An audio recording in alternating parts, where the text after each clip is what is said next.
Maka itu kita jangan terpengaruh, jangan terprovokasi oleh apa yang dikembangkan oleh medsos.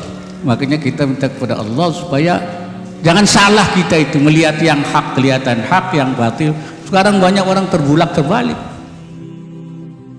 Ucapan orang mukmin itu kalau diajak kepada Allah wa rasulihi jawabnya cuma satu, sami'na. Tapi ada yang jawabnya tidak sami'na wa ta'na. Apa? Sami'na wa malesna. Ada sami'na wa antarna. Nah ini orang Betawi itu suka nembak, salat putar. Ini yang dulu diprihatinkan oleh Rasulullah Sallallahu Alaihi Wasallam. Waktu beliau mau meninggal itu apa? Beliau tidak menangisi keluarganya, tidak menangisi anaknya, tidak menangisi kerabatnya. Tapi yang beliau tangisi waktu meninggal, ummati, umatku katanya.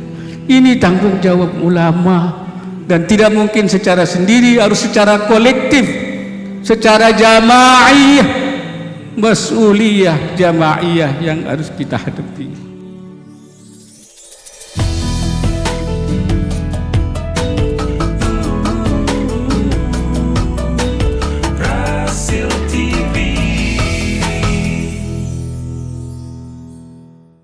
Assalamualaikum warahmatullahi wabarakatuh.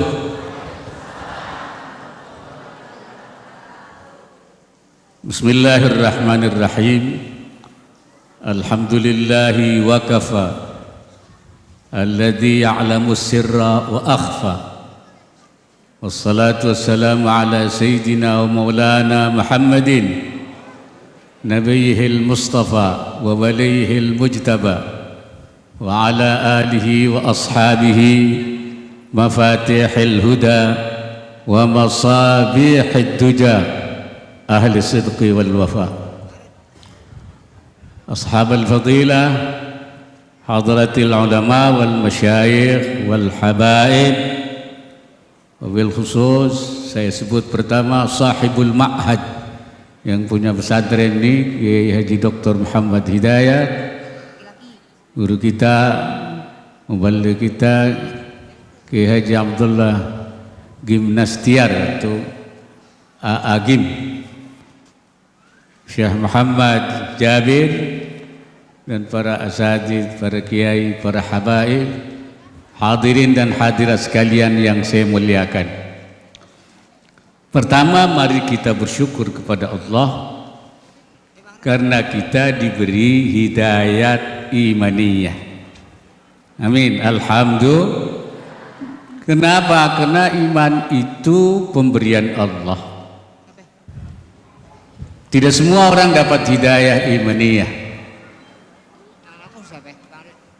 Di Indonesia saja hanya 87 sampai 90%. Di dunia ini hanya sepertiga. Bahkan keluarga Nabi ada yang tidak dapat hidayah imaniyah, seperti Abu Bakar, Abu Jahal. Tahu Abu Jahal? Abu Lahab. Masih keluarga Nabi, tidak dapat iman, sehingga dalam Al-Quran tabiat yada Abi Lahab wa tab, celaka Abu Lahab itu. Rasulullah pernah minta seorang untuk diberikan hidayah, tapi kata Allah, innaka la tahdi man ahbabta walakinnallaha yahdi man yasha. Kamu tidak bisa memberikan hidayah kepada orang yang kau cintai, melainkan Allah yang akan memberikan hidayah kepada orang yang dikehendaki. Alhamdulillah, kita semua termasuk mudah-mudahan yang dikehendaki oleh Allah Subhanahu wa ta'ala. Amin ya rabbal. Tapi iman itu harus dijaga,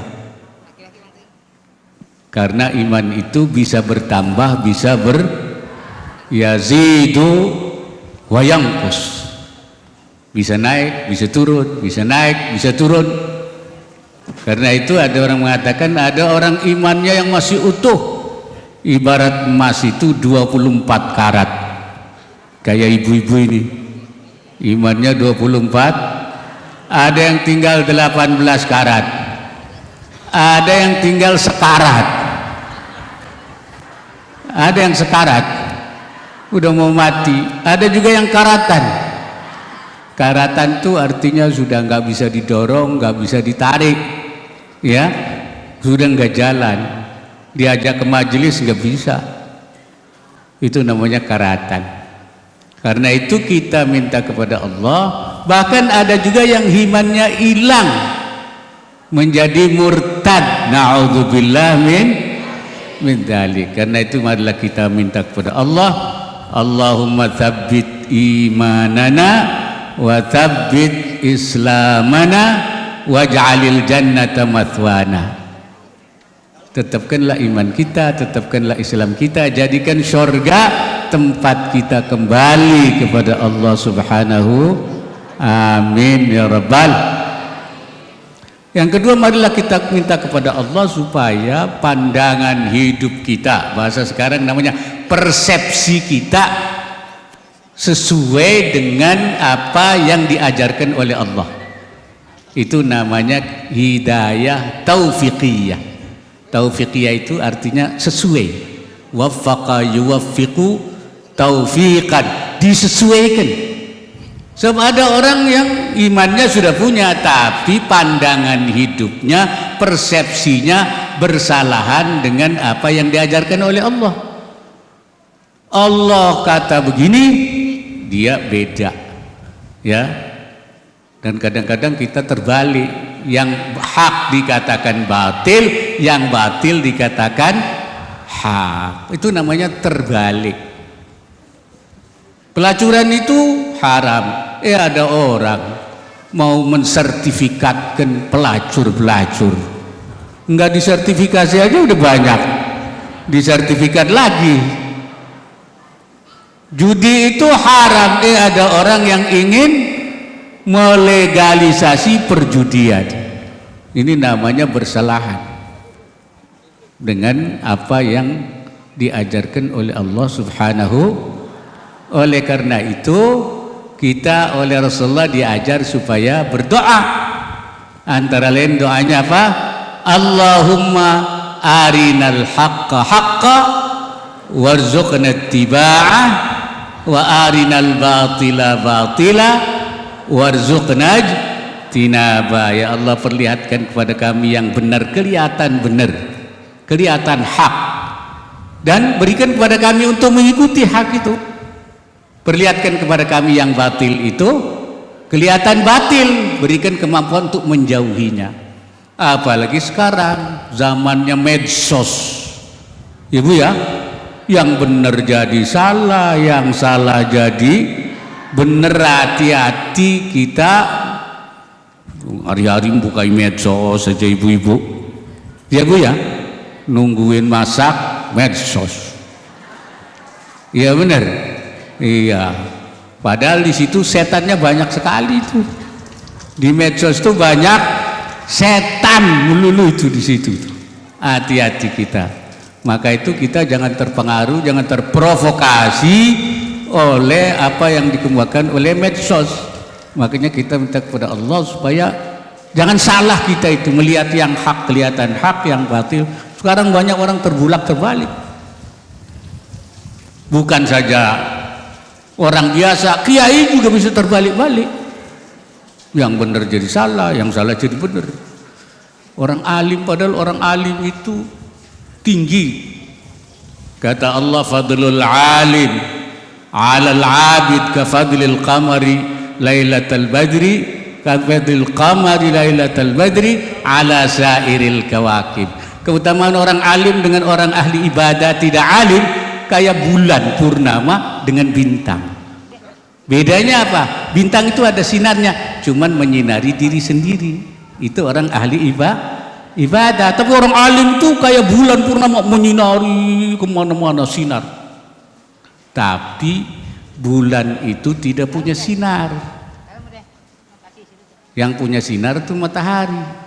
Begitu juga orang alim, dia tidak punya sinar. Yang punya sinar siapa? Rasulullah sallallahu anta syamsun anta nurun fauqa nurin. Kaulah matahari, kaulah cahaya di atas segala cahaya. Jadi kalau ada orang alim keluar cahayanya itu dari Rasulullah. Kayak bulan purnama ada, tapi dari matahari. Buktinya apa? Kalau terhalang itu matahari, maka bulannya jadi bulan apa? Kena apa? Kena gerhana. Kiai juga begitu, kena sinar dari Rasulullah. Kalau dia sudah terbalik, kebenarannya terbalik, sinarnya dari Rasulullah nggak nyampe, hilang sinarnya, jadi kiai nah loh, jadi kiai ada nggak kiai gerhana? Banyak. Kok banyak sih? Iya. Nah ini, oleh karena itu kita minta kepada Allah jangan salah pandang kita. Nah yang ketiga, saya singkat saja, nanti ada ya Allah ya. Marilah kita minta diberikan oleh Allah inayah. Apa? Inayah itu pertolongan. Pertolongan itu apa? Untuk bisa melaksanakan semua ajaran Allah. Larangannya, perintahnya, yang sunnahnya, yang makruhnya, ya Bu ya. Karena apa? Banyak orang persepsinya benar, imannya ada, persepsinya benar, tapi tidak bisa melaksanakan, ya Bu ya. Susah. Karena itu, padahal orang Islam itu, orang mukmin itu, kalau diperintah oleh Allah, kata Allah dalam Al-Quran, innama kana qaulal mu'minina idza du'u ila Allahi wa rasulih liyahkuma bainahum an yaqulu sami'na wa ata'na. Ucapan orang mukmin itu kalau diajak kepada Allah wa rasulih, jawabnya cuma satu, sami'na. Tapi ada yang jawabnya tidak sami'na wa ata'na. Apa? Sami'na wa malesna. Ada yang begitu, ada sami'na wa tarna. Nah ini orang Betawi itu suka nembak, salat butar, sedekah butar, tar melulu, nembak melulu. Ada ibu-ibu, bu salat isya dulu, tar, nudurin anak, anaknya belum tidur, ibunya ngorok duluan, karena tar melulu. Oleh karena itu Rasulullah juga mengajar kepada kita doanya. Ibu-ibu sudah hafal semuanya. Allahumma a'inni ala dzikrik wa syukrik wa husni ibadatik. Saya ngingetin aja. Allahumma a'inni, ya Allah berikan saya inayah, pertolongan. Untuk apa? Ala dzikrik, senantiasa zikir kepada Engkau. Betul? Lupa melulu zikir. Ya. Kalau duit gak lupa. Wa syukrik, dan juga diberi inayah untuk bisa bersyukur kepada Engkau. Wa husni ibadatik, dan juga beribadah dengan baik. Inayah Allah. Makanya kita kalau salat tiap hari baca iyyaka na'budu wa iyyak, hanya kepada Engkau kami menghamba dan hanya kepada Engkau kami meminta inayah. Nasta'in, minta tolong kepada Allah dalam segala hal. Nah yang keempat, marilah kita minta kepada Allah supaya dijaga Bu, wiqayah wa riayah namanya itu, dijaga oleh Allah supaya tetap istiqomah. Amin ya. Istiqomah itu tidak mudah Bu. Rasulullah pernah mengatakan syayyabatni hudud, membuat kepala saya beruban. Apa itu yang membuat Rasulullah beruban? Hudun, surat Hud.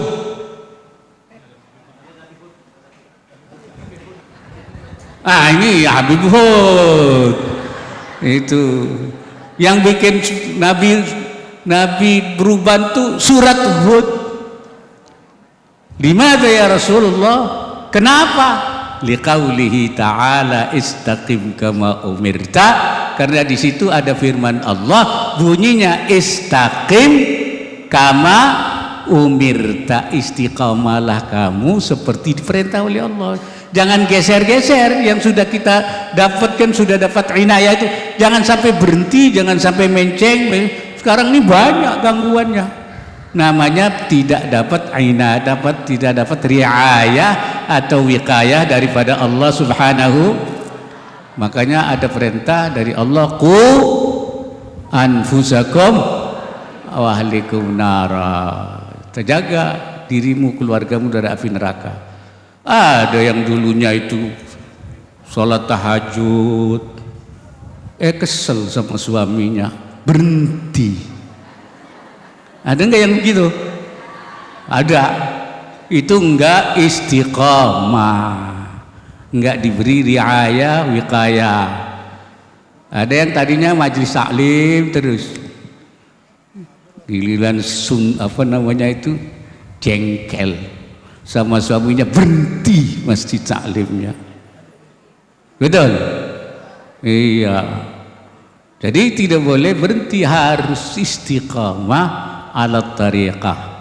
Makanya ulama ngajarkan kepada kita, Allahumma tsabbitna ala nahjil istiqamah wa a'idna min mujibatin nadamah yaumal qiyamah. Ya Allah, tetapkan kami di atas jalan istiqamah. Wa a'idna, dan lindungi kami dari apa? Daripada yang mengakibatkan penyesalan, nadamah. Jangan sampai kita melakukan sesuatu yang bisa memberikan kita nyesel yaumal qiyamah, pada hari kiamat. Jadi 4 hal saja pesan saya pada ibu-ibu. Sekarang saya pesan pada para kiai. Terakhir pada para ulama ini punya tanggung jawab, mas'uliyat, tanggung jawab besar. Ada yang bisa dikerjakan sendiri-sendiri, mas'uliyah fardiyah. Misalnya apa? Pesantren, mendidik santri. Itu namanya i'dadul mutafaqqihina wa rijalil islah, yaitu menyiapkan orang-orang yang alim, mutafaqqihina wa rijalil islah, dan tokoh-tokoh perbaikan, tokoh perubahan. Itu kiai megang pesantren, pendidikan semua sendiri-sendiri. Ya. Kenapa harus disiapkan rijal islah al-mutafaqqihin, para ulama? Karena ulama yang tua-tua ini meninggal dunia. Betul? Yang dulu ada Habib Salim Jindan, sekarang sudah tidak ada. Ada Habib Ali Kuitang, tidak ada. Habib Ali Bungur, tidak ada. Kiai Bakir Rawabangke, tidak ada.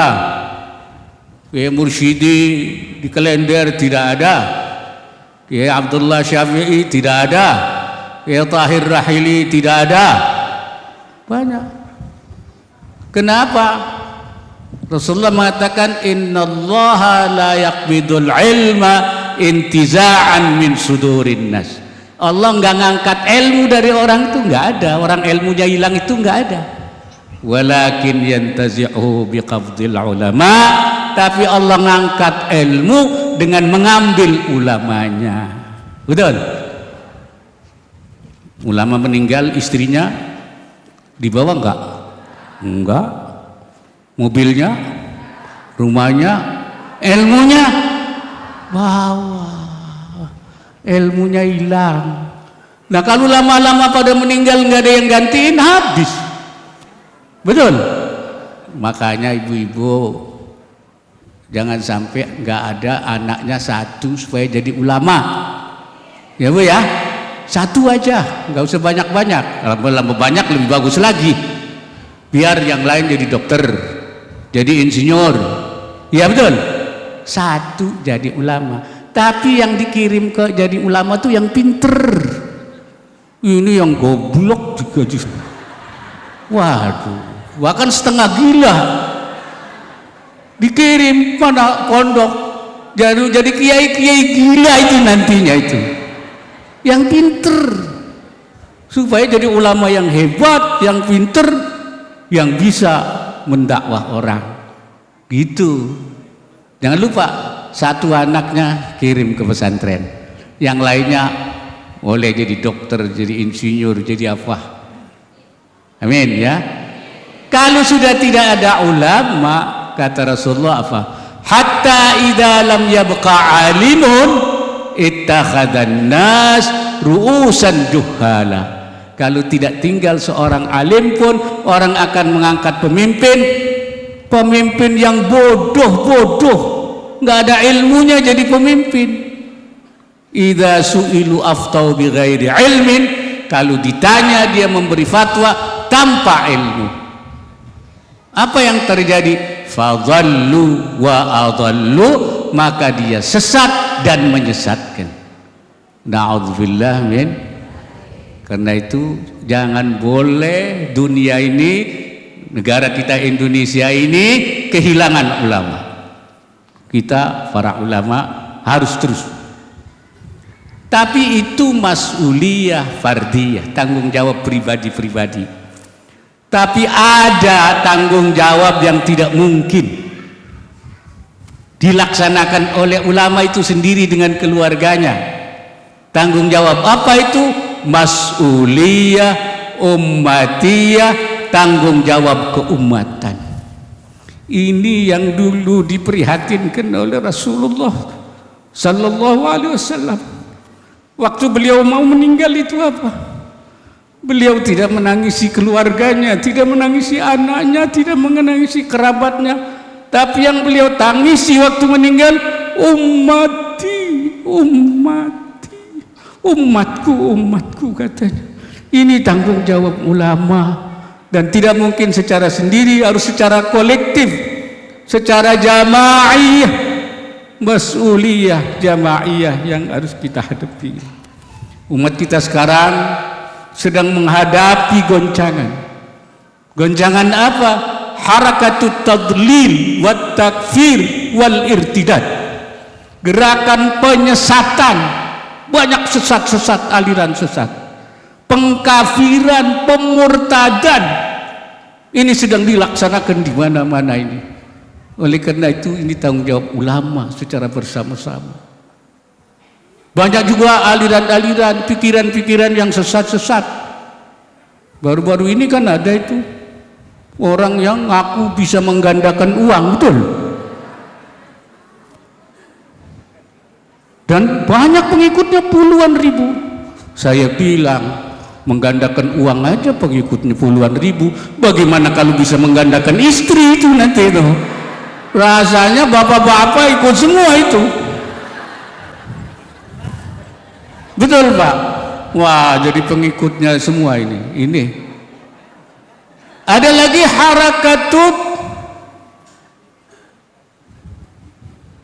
harakatul ifsad, gerakan pengrusakan melalui narkoba, melalui HIV, melalui kerusakan moral. Betul? Ini gerakan di mana-mana. Kemudian juga harakatut tad'if, gerakan melemahkan umat Islam ini. Makanya umat Islam banyak yang usahanya tutup, betul? Tokonya tutup. Karena itu ada istilah sekarang, banyak musalla langgar-langgar yang roboh, banyak kedai-kedai yang roboh karena kalah persaingan, menjadi lemah. Insya Allah mulai Januari akan ada gerakan para ulama, seluruh pondok-pondok pesantren sudah membentuk namanya Forum Peduli Umat, dan akan mengembangkan ekonomi umat supaya umat itu tidak tergantung kepada orang lain. Amin.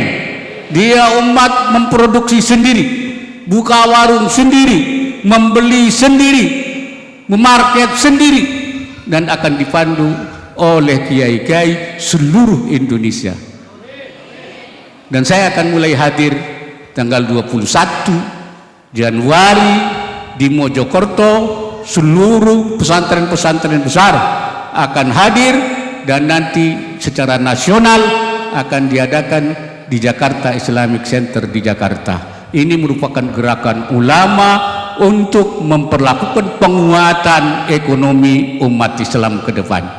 Amin ya rabbal, supaya namanya harakatut taqwiyah, gerakan penguatan. Kalau orang lain melakukan harakatut tad'if, melemahkan, ulama akan kembali melakukan penguatan ekonomi umat. Doakan ya. Dan yang terakhir, harakatut tafriq, gerakan pemecah belah. Ini umat Islam diadu, kiai diadu, betul? Ini tafriq supaya pecah. Oleh karena itu kalau zaman Rasulullah ada masjid untuk memecah, masjidan diraran wa kufran wa tafriqan bainal muslimin. Kalau dulu ada masjid yang menjadi bahaya, memecah belah dan juga menghancurkan, mengkafirkan umat Islam, sekarang ini ada tanziman, ya, diraran wa kufran wa tafriqan bainal muslimin. Ada organisasi-organisasi, kelompok-kelompok, lembaga-lembaga swadaya yang dibikin untuk memecah belah dan menghancurkan umat Islam. Na'udzubillah min. Kita harus melakukan penguatan, menyatuan kembali harakatut tauhid bainal muslimin, gerakan penyatuan di antara seluruh umat Islam. Ini yang saya katakan mas'uliyatul ulama yang jamaiyah, yaitu gerakan tanggung jawab bersama. Di samping itu juga di dalam mas'uliyah wataniyah, yaitu tanggung jawab kebangsaan dan kenegaraan. Baik, saya kira itu saja yang dapat saya sampaikan di dalam majelis yang mulia ini. Mudah-mudahan Allah Subhanahu wa taala menjaga iman kita, menguatkan iman kita, menguatkan umat Islam secara keseluruhannya, dan berikan dukungan kepada para ulama di dalam rangka melakukan perbaikan harakatul islah di antara umat Islam. Aqulu qawli hadza wa astaghfirullahal azim, in uridu illa al-islah wa ma taufiqi illa billah, wallahul muwaffiq ila aqwamit thariq. Wassalamu alaikum warahmatullahi wabarakatuh.